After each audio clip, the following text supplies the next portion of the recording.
I'm Gina Mizell here with Connor Letourneau. We are in Hawaii at Aloha Stadium, where on Saturday night Oregon State squeaked by Hawaii 38-30. We thought this was going to be a blowout. It was 31-7 at the half, then 38-7. But a difference in the two halves there. Oregon State obviously played very well on both sides of the ball in the first half, and then some miscues, some special teams mistakes in the second half allowed Hawaii to come back.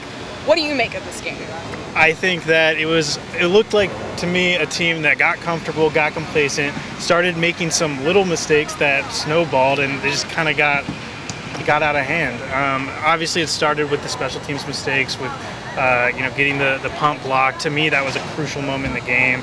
Then that kind of led to another thing, and then another thing, and they couldn't really get it back together. Luckily, time ran out and they were able to win the game. But it was definitely a huge learning lesson for this team. Yeah, absolutely. Sean Mannion, Michael Doctor, some of the other guys straight up said there was a lack of focus in the second half. So clearly they're not taking the win lightly. They're happy with the win, and Mike Riley said, hey, that's going to go in the right column for the rest of time. But obviously still lots to work on for this team. But let's talk about the offense in the first half. 31 points scored. Victor Bolden had a huge career game, over 100 yards and a touchdown, and just showing tons of versatility. And some other guys actually got involved in the passing game, unlike last week. The running game was good. Teron Ward went over 100 yards. What do you think was the biggest key to moving the ball there in the first half?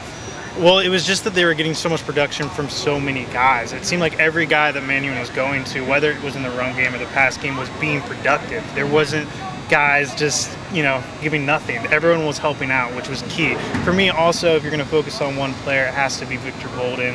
119 receiving yards was just huge for this team, not only for this game, but hopefully for this team for the season going forward, because to me it was a breakout performance. He showed the flashes that we've seen a little bit of here and there, and that coaches have been hopeful of becoming more sustained. So hopefully it's something that lasts. Yeah, absolutely. And Mike Riley even said in the second half, they're trying to do a combination of trying to run the clock, and he said, well, if you run the ball too much, then maybe you punt, and if you throw it, then maybe you turn it over, and if you have an incomplete pass, then people wonder why you threw it. So they were kind of in a weird in-between battle between, it wasn't a true blowout, but it wasn't a close game, and it just kind of seemed like players weren't maybe on the same page, coaches weren't maybe on the same page as far as focus was concerned. Just a weird second half overall. Right. It was just, to me, it was an inexperienced moment, even though this is a veteran-laden team. It was a team that just got comfortable and got complacent, and that's what happens when you get complacent against aggressive,